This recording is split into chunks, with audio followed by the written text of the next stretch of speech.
be my witnesses in Jerusalem and in all Judea and Samaria and to the ends of the earth.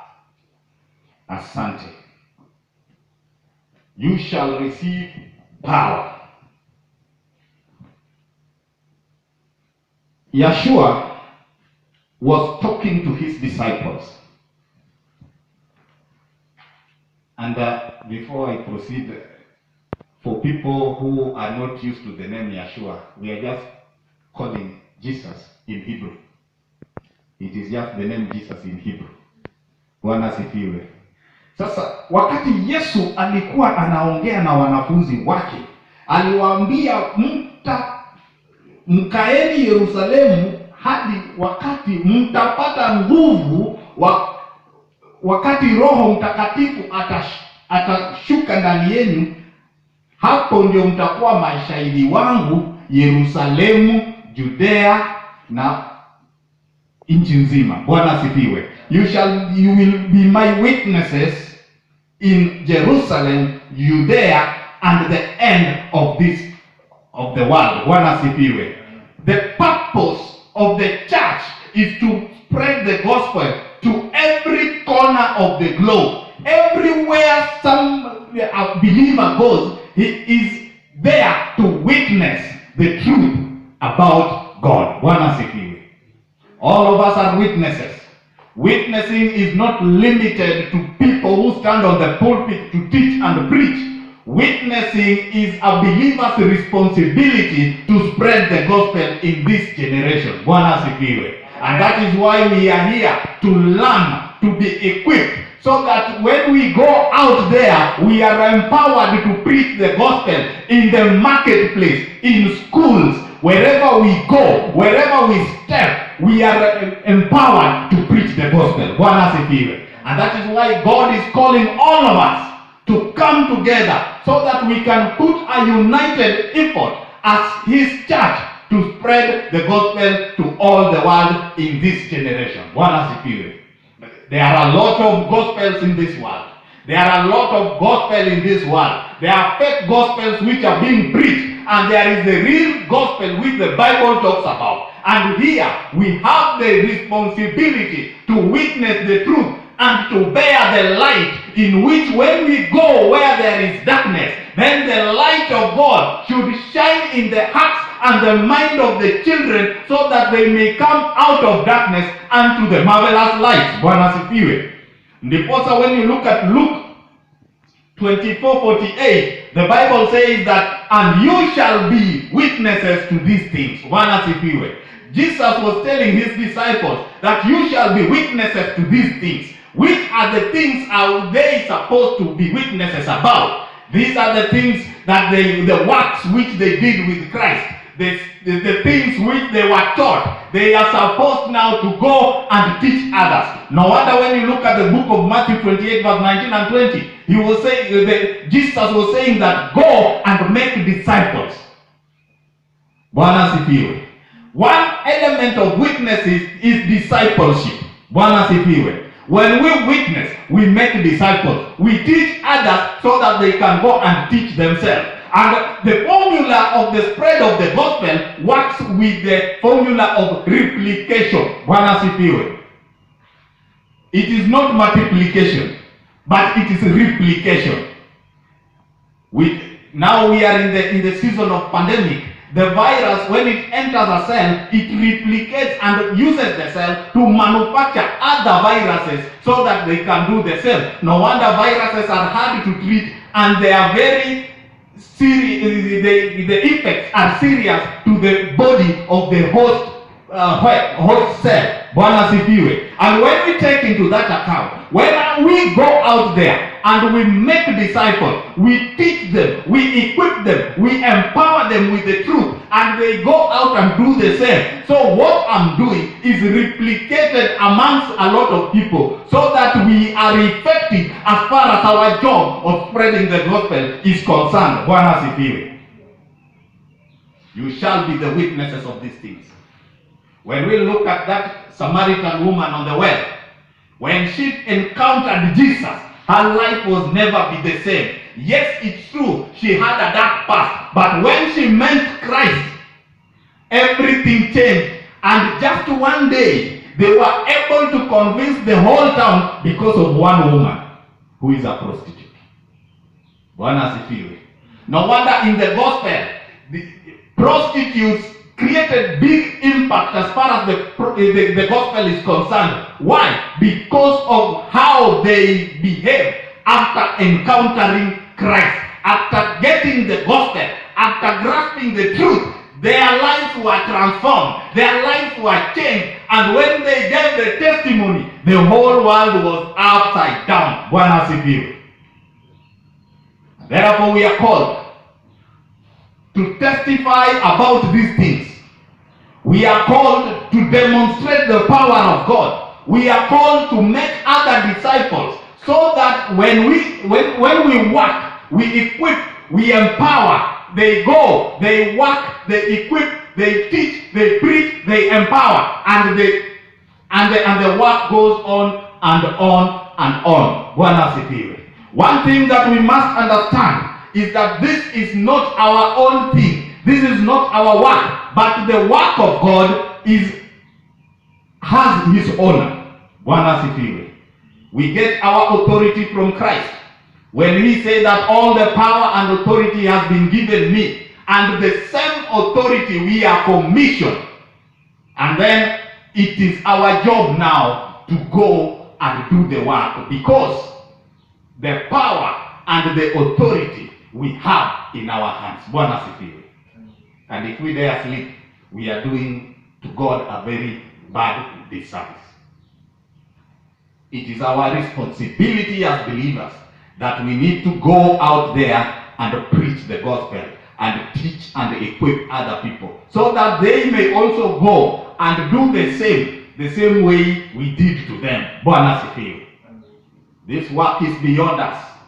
We cannot own or curtail or cajole the work that it is cocooned to a particular individuals. No, this work is open for all, for the young and old, for the men and the women, for the rich and poor, even the hustlers and the dynasties. They are all called by this one God and one Savior, and through one Spirit they are able to work because they are empowered to spread the gospel. The gospel is not limited to the designated places of worship alone. People like Paul went and preached the gospel everywhere. Even in places where it is unheard of to preach the gospel. But Paul went and preached. He preached to the elite. He preached to the poor. He preached to the rich. He preached to people who have not gone to school. He preached to everybody. And let me tell you this. We are called to be witnesses of the truth. You cannot witness something which you don't know. For you to witness, it is something which you have heard, something which you know, something which you verify, or it is something which you have experienced, or something which you've seen. Bwana asifiwe. And when we look at the context of witnessing in this particular case, it is like standing before a court of law and proving that something literally happened. Bwana asifiwe. And when you stand in the witness box in a court of law, then you give what we call evidence to prove that this thing actually happened. And it is the same scenario that we are called upon today. As the children of God, we are called upon to witness and to give evidence to the court of the public opinion of the world that Jesus is Lord, that Yeshua came and fulfilled the plan of salvation, and we are given a responsibility to bear witnesses to all these things. Bwana asifiwe. Why is it that the Bible talks of you shall receive power when the Holy Spirit has come unto you? It is because that the Holy Spirit is the power of God in this context. Without the Spirit, the 11 men could not preach one sermon and 3,000 people come to Christ. That one could not happen. But it was through the power of the Holy Spirit that when Peter stood on the day of Pentecost, he preached, and after one sermon sermon, 3,000 people believed on the spot. And they cried, now that, being that you've told us this thing, what do we do? He told them in Acts 2:38 that believe and be baptized in the name of Jesus Christ for remission of sin and to receive the gift of the Holy Spirit. And when they were baptized, they received the gift of the Holy Spirit, and they walked out, empowered people, charged people to preach the gospel. And that is how the gospel became contagious and infected the whole world today. We stand here with the same principles and with the same words that were talked about 2,000 years ago. Bwana asifiwe. We are called to be witnesses. And when you talk about Christ, it is prudent that you talk about Christ whom you know, not Christ whom you hear. Bwana asifiwe. There is a difference from the Christ whom you hear and the Christ whom you know. The Christ whom you hear is the Christ whom you don't have any experience or personal relationship with. But the Christ whom you know is somebody whom you have an experience and a personal relationship with. It's somebody who you have walked with. Somebody whom you know. Somebody whom you can talk about. Bwana asifiwe. And so it is prudent that we need to talk about the Christ whom you know. And my question is, which Christ are you talking about? Is it the Christ whom you know or the Christ whom you hear? Bwana asifiwe. A lot of people talk about Christ whom they hear. And that is why there was a time I went to some church and a certain woman said, the God of Pastor so and so works miracles. And I was, until he goes back and says, I have this thing I got there. I just put my hand and I say, in the name of Jesus or so and so. And that is how people go to that extent. But now, when you ask, how do you know? Oh, this Jesus you talk about, yeye ni nani wako? They cannot tell. Simply because it is the Jesus they hear. But we, the people who are talking about the Jesus we know, Yeshua of the world, who came to save and to seek those people who are lost, that is the person whom we know, and that is the person whom we can afford to talk about. Because we have walked a journey, we have experiences, we pass through thick and thin. Bwana asifiwe. That is the person whom you can afford to talk about. That is the person whom you know, even his very own characteristics. You can describe that he is like this and like that. Bwana asifiwe. That is the way you should witness about Jesus Christ. Bwana asifiwe. There are two things that encompasses witnessing. And number one, we are talking about preaching and demonstration. Bwana asifiwe. Preaching and demonstration. If you look at the book of 1 Corinthians chapter 2 verse 4 and Mark 16:20, we find that the disciples and the believers in general were charged with the responsibility of demonstrating to the world about Christ. Bwana asifiwe. And they were demonstrating through preaching. They were demonstrating the power of the Holy Spirit through the word and also through actions. Bwana asifiwe. It is not only to talk about Christ, but it is always prudent to demonstrate in action what you preach about. A lot of people are theoretical as far as the gospel is concerned, because they preach about this and their action is totally different from what they preach. No wonder PLO Lumumba said in one of the talk shows that whenever there is an election in Kenya, the blood of the tribe is thicker than the blood of Christ. Bwana asifiwe. Hallelujah. The the blood of the tribe is thicker than the blood of Christ, because the whole political arena of Kenya is always tribalistic. It is tribalistic. And people take a tribalistic approach when they are doing their politics. Bwana asifiwe. And we should change this narrative. Amen. So that never again somebody should stand and say the blood of the tribe is thicker than the blood of Christ. There is need to be a testament that the blood of Christ is thicker than any other blood that can be poured on the ground, or any other blood that goes through the vein of anything or anyone. Bwana asifiwe.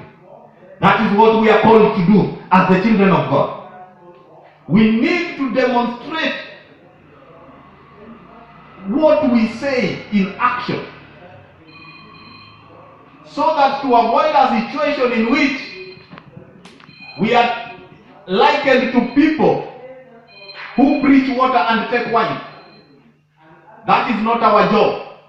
Our job is to give evidence of the gospel that we uphold in action. Bwana asifiwe. And therefore, when you look at the believers during their time, they preached the gospel in word and in deed, until in Antioch they were called the Messianics, which now are known as Christians, in other words. Bwana asifiwe. Because during that time, the world looked at the lives of the believers, and they saw literally in action, even in their way of life, what they believed. They practiced it literally. And that is the missing link. To say happy Sabbath, oh, Bwana sifiwe, they are just gimmicks. If that Bwana sifiwe is not demonstrated as far as our lives are concerned. And so, we need to be responsible as believers and practice what we preach. That is where we will bring the difference. Earlier in the morning we talked about the fruits. The fruits of the flesh and the fruits of the spirit. Galatians 5 verse 19 to 23. And how can it be known that this is the fruit of the flesh and this is the fruit of the spirit? It is through action, through behavior, through way of life, through what somebody speaks, because out of the heart, out of the mouth comes the abundance of the heart. Sindio? What you think or what is in your heart is easily seen in your action, and also is easily seen in what you speak. Therefore, as far as our witnessing is concerned, we need to preach and demonstrate in action according to the book of 1 Corinthians 2:4 and Mark 16:20. The believers did it. And it was through the power of the Holy Spirit they managed to turn the world upside down. And that power is available to us even in this generation.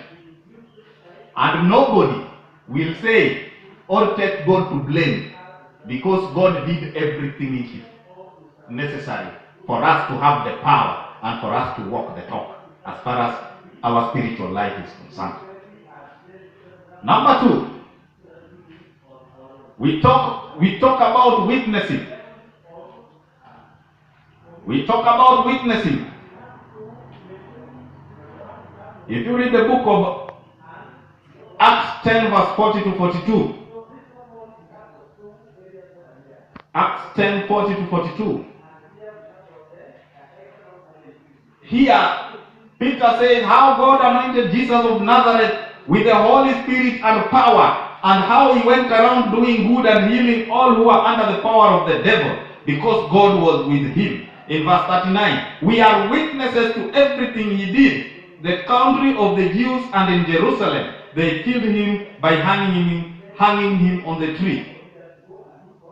In terms of witnessing, people talk of experiences. Peter walked with Christ From the day he was called to be a disciple up to the day he was commissioned to be an apostle. Bwana asifiwe. And he passed through everything. At some point, he betrayed his very master. But when he realized his mistake, he wept bitterly and repented of his victory. Yes, we are called to be witnesses, but we have our own baggages. Bwana asifiwe. The Samaritan woman who witnessed about Jesus Christ in Samaria, she was a prostitute. She had a dark past. She had 7 men in her life. And we are not exceptions. All of us, we are sinners and we have fallen short of the glory of God. But despite the fact that we are sinners, we are commissioned to be witnesses of Jesus Christ, who cleanses us from all sins and gives us the power of Holy Spirit. Ladies and gentlemen, we need to underscore this fact that whenever we are walking in this world, whenever we call ourselves believers, whenever we come to this place and call the name of Yeshua, whenever we preach, whenever we do this, one thing that we must understand is that in the end of the day, we must be witnesses to these things. Bwana asifiwe. What has Christ done in your life that you can stand to witness the glory of Elohim? What is it that Elohim has done in your life that you can stand before the world and witness about the greatness of Elohim? Bwana asifiwe. What is it that you can stand and talk about? What is it that the world can see in your life that truly and surely you walk in the Spirit? Bwana asifiwe. And these are things that we are called to witness about. All of us, we have our various experiences. We have our dark past. Each and every one of us has skeleton in the closet. But despite that fact, God has given you the mandate to bear His name and to preach the gospel to the world in this generation. Dear brothers and sisters, we need to be responsible as far as the work of the gospel is concerned. We need to come out strong so that we may preach this gospel to the world and the world may know Christ so that they may come to Him. Bwana asifiwe. That is our primary duty as believers of today's time and age. And that is what we are called to do. Peter was a fisherman. And he was choleric in temperament. But despite that, he was called to bear the name of God. Bwana asifiwe. He was called to be a partaker into the world of salvation. As far as the salvation is concerned, everybody is called upon to take a personal initiative and responsibility to spread the gospel to the world. You are not limited to church alone. You can spread the word in the marketplace. You can spread the word in the school. You can spread the word wherever you go. You can spread the word even in your very estate where you live. You can even spread the word at home in your own backyard. Bwana asifiwe. And that is the responsibility that we are called upon as believers of today's age and time. We are called to be witnesses. And for you to witness, you witness about Christ whom you know. Christ whom you have a personal relationship with. Christ whom you have a basis of relationship with. Not somebody whom you hear people talking about. Bwana asifiwe. In Kenya here, when we talk about politics, we are very passionate. When we talk about the ODMs and the Jubilees and the UDAs and the what not. We are very passionate. How I wish that the same passion should be put in the gospel. Bwana asifiwe. How I wish. And I pray that one day the passion and the zeal and the power and the drive that drives people to do weird things, that should be the same drive that should propel the children of God to spread the gospel to this generation and unto the subsequent generation. The gospel is bigger than any one of us, but each and every person is called upon to do a role as far as the plan of salvation is concerned.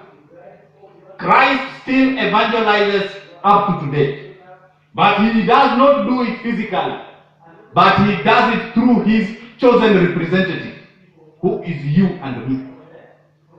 We are the representative of Christ, and it is our job to spread the gospel of Christ.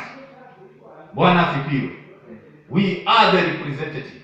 We represent the Father, just as Christ represented the Father here. And when he left, the Holy Spirit came. And when the Holy Spirit came, then we are mandated to represent both the Father and the Son in fullness of everything through the Holy Spirit. The Holy Spirit, the power and authority, is here in our hands. And therefore we are called upon to arise beyond our tribal cocoons. We have to arise beyond our classes of living. We have to arise beyond our mediocrity and our anything that hinders us. We need to arise above God, stand up and spread the gospel to every creature that is within our reach. Bwana asifiwe. We thank God now there is technology. We can do it on Facebook, on YouTube, on Twitter, whichever place that we can access as a platform. It is our job to spread the gospel. And as I conclude, in the book of Acts 8 verse 4, the Bible says those who had been scattered preached the word wherever they went. Wherever you go, you are mandated to preach the word. It is your responsibility to preach the word wherever you go, so that we can do this work effectively. An effective gospel minister, it is not limited to tribal sphere, class sphere, whichever cocoon that is hindering you. But you are empowered to break all the barriers so that you can spread the gospel. It is not a rational affair, but it is a divine affair. Bwana asifiwe. Divinity transcend creed, transcend race, transcend class, transcend even people who are schooled or unschooled. All of them become one to spread the gospel. And that is why I say we are united by the word to spread the word. We are united by the Spirit to demonstrate the word in action. And also we are united by God as far as our belief and faith is concerned. We are also united in Christ because of the job which we are called upon to do. And therefore, as the Bible says, you will receive power when the Holy Spirit come unto you, and you will be my witnesses in Jerusalem, Judea, and the end of the world.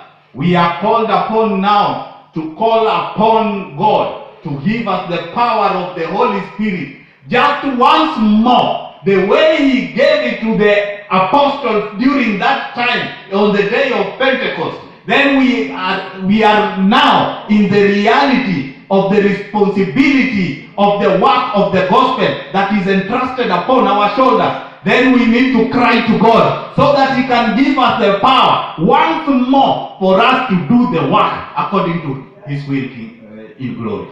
Bwana asifiwe. Let's all rise up, even as we call upon God.